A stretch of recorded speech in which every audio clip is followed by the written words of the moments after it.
নমস্কাৰ বন্ধুসকল, মই হিৰেন। আজি আমি জানিম এই 2025 বৰ্ষৰ এই মাহটোত আপোনালোকৰ সম্পূৰ্ণ ৰাশিফলৰ বৰ্ণন। এই মাহটোত কৰ্কট ৰাশিৰ ব্যক্তিসকলে কেনেধৰণৰ ফলাফল লাভ কৰিব। প্ৰথমে মোৰ চেনেলটো আপোনালোকে ছাবস্ক্ৰাইব কৰি ল'ব, যাতে মোৰ পিছৰ ভিডিঅ'বিলাক আপোনালোকে সহজে লাভ কৰিব পাৰে।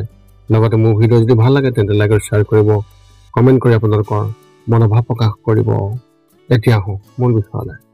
আজি আমি জানিম এই 2025 বৰ্ষৰ এই মাহটোত সম্পূৰ্ণ ৰাশিফলৰ বৰ্ণন। আমাৰ সকলোৰে মনত এটা কৌতূহল আছে যে আগন্তুক মাহটো আমাৰ বাবে কেনেকুৱা হ'ব।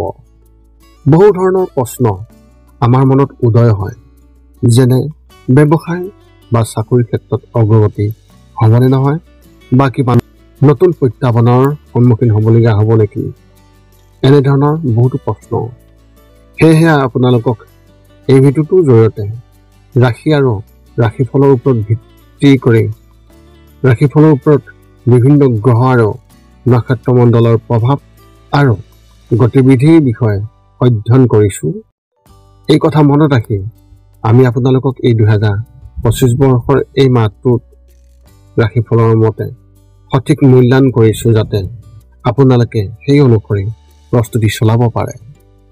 আপোনালোকে এই ভিডিঅ'ত আপোনালোকৰ পৰিয়াল, আৰ্থিক, কেৰিয়াৰ, শিক্ষা, প্ৰেম আৰু স্বাস্থ্যৰ লগতে আৰু বিভিন্ন তথ্য আপোনালোকে এই ভিডিঅ'ত লাভ কৰিব। ইয়াৰ দ্বাৰা আপুনি জানিব পাৰিব যে আপোনাৰ ৰাশিফলৰ অনুসৰি কি কি প্ৰস্তুতি চলাব লাগিব। গতিকে আপোনাৰ ৰাশিফল অনুসৰি প্ৰস্তুতি চলাওক।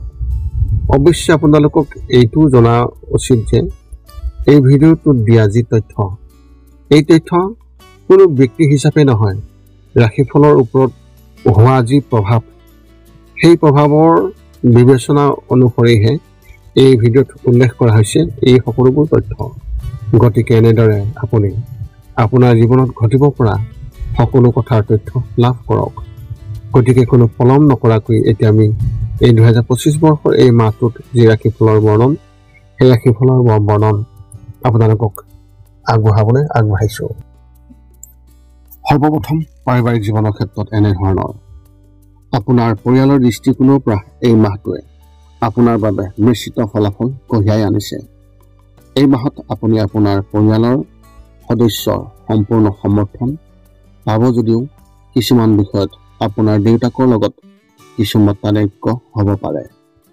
এনে পৰিস্থিতিত তেওঁলোকক যথাযথ সন্মান দিয়ক আৰু ভালকৈ আপুনি কথাবোৰ শুনিবলৈ চেষ্টা কৰক। আপোনাৰ মাকৰ স্বাস্থ্যৰ অলপ বেয়া হৈ থাকিব পাৰে, এনে বিশেষ লক্ষণ দেখিবলৈ পোৱা গৈছে। গতিকে কোনো ধৰণৰ মানসিক অশান্তি দিয়াৰ পৰা আপুনি বিৰত থাকক। যদি তেওঁলোকে ইতিমধ্যে অসুস্থ হৈ আছে তেন্তে চিকিৎসকৰ সৈতে যোগাযোগত থাকক। ব্যৱসায় আৰু চাকৰিৰ ক্ষেত্ৰত এনেধৰণৰ। এই মাহত ব্যৱসায়ীসকলৰ মন এটা ঠাইত কেন্দ্ৰীভূত হৈ নাথাকিব আৰু তেওঁলোকে আন ক্ষেত্ৰতো হাত দিয়াৰ চেষ্টা কৰি লাভ অৰ্জন কৰিব। ইয়াৰ বাবে পৰিয়ালৰ সদস্যসকলৰ সৈতে ভালদৰে আলোচনা কৰক, যাতে সঠিক সিদ্ধান্ত ল'ব পৰা যায়। ব্যৱসায়ত কিছু লোকচানৰ হোৱাৰ সম্ভাৱনাও দেখিবলৈ পোৱা গৈছে। চৰকাৰী চাকৰি কৰা ব্যক্তিসকলে এই মাহত তেওঁলোকৰ জ্যেষ্ঠ বিষয়াৰ পৰা সম্পূৰ্ণ সহায় লাভ কৰিব। ইয়াৰ ফলত আপুনি নিজৰ কামৰ বাবেও প্ৰশংসা লাভ কৰিব। ব্যক্তিগত খণ্ডত কাম কৰা ব্যক্তিসকলেও এই মাহত আগবাঢ়িব আৰু আপুনি ইয়াৰ বাবে কঠোৰ পৰিশ্ৰম কৰিব। শিক্ষা আৰু কেৰিয়াৰ ক্ষেত্ৰত এনেধৰণৰ।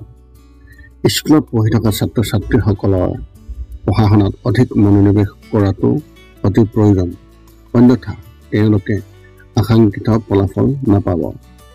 এনে সময়ত নিশ্চিতভাৱে মাক দেউতাকৰ পৰা আপুনি পৰামৰ্শ লওক।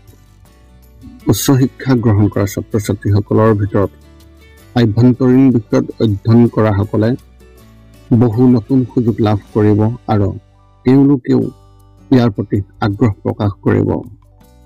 চৰকাৰী পৰীক্ষাৰ বাবে প্ৰস্তুতি চলোৱা ছাত্ৰ ছাত্ৰীসকলে এই মাহত নিজৰ কৰ্মক্ষেত্ৰত সম্প্ৰসাৰণ কৰিব, যিয়ে তেওঁলোকক ভৱিষ্যতৰ বাবে কৌশল ৰচনা কৰাত সহায় কৰিব।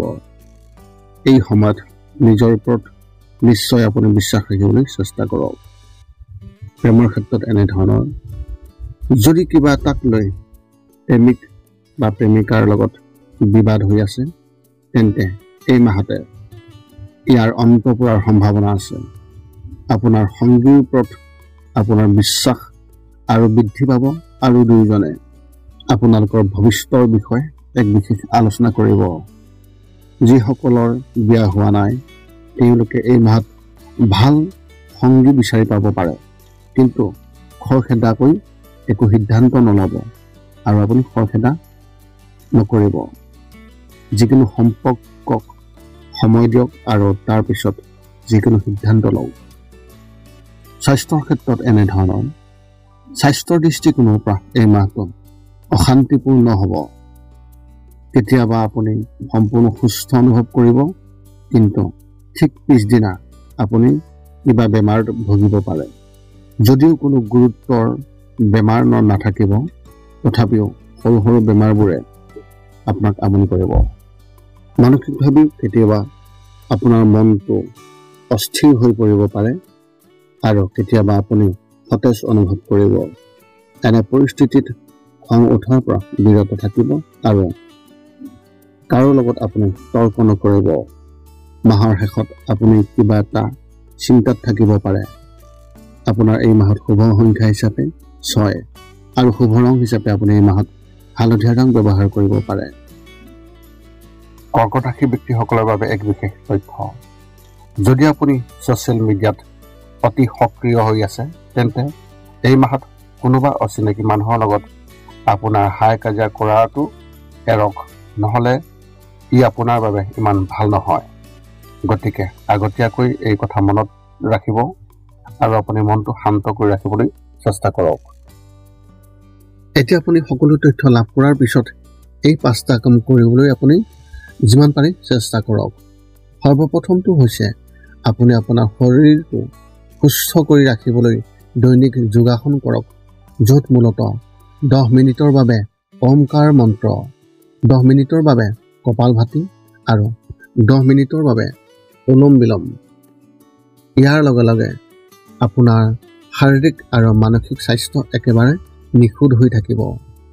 2 নম্বৰটো হৈছে ৰাতি শোৱাৰ আগতে নিস্তব্ধ আৰু নিৰ্জন ঠাইত 10 পৰা 20 মিনিট ধ্যান কৰিব লাগে। ইয়াৰ দ্বাৰা 2টা উপকাৰ পোৱা যায়।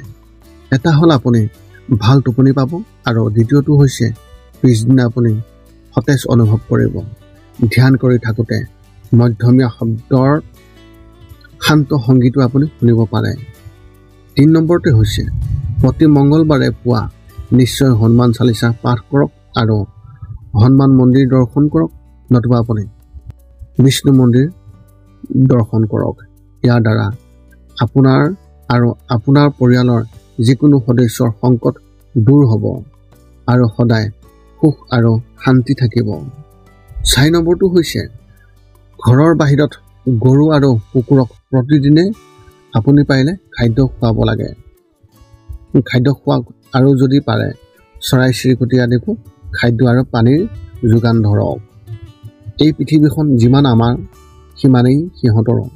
নিতৌ ইহঁতক খুৱাই আমি তেওঁলোকৰ পৰা এক আশীৰ্বাদ লাভ কৰিব পাৰোঁ আৰু আমাৰ ওপৰত থকা গ্ৰহবোৰৰ কুপ্ৰভাৱ দূৰ হ'ব।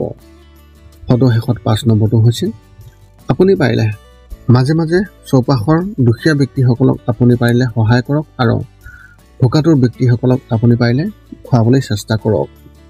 যদি আপোনাৰ মনত এতিয়াও জ্যোতিষ সম্বন্ধীয় কিবা প্ৰশ্ন আছে, তেন্তে আপুনি আমাক এই ভিডিঅ'ৰ তলত কমেণ্ট কৰি আপোনাৰ প্ৰশ্ন আমাক অৱগত কৰক আৰু আমি আপোনালোকৰ প্ৰশ্নৰ উত্তৰ দিবলৈ আমি সকলো সময়তে সাজু আছোঁ। এই আছিল এই জুন মাহত লাভ কৰিবলগীয়া সম্পূৰ্ণ ৰাশিফলৰ বৰ্ণন কৰ্কট ৰাশি ব্যক্তিসকলৰ ক্ষেত্ৰত। পুনৰ লগ পাম অন্য এটা ভিডিঅ'ত। আজিলৈ ধন্যবাদ।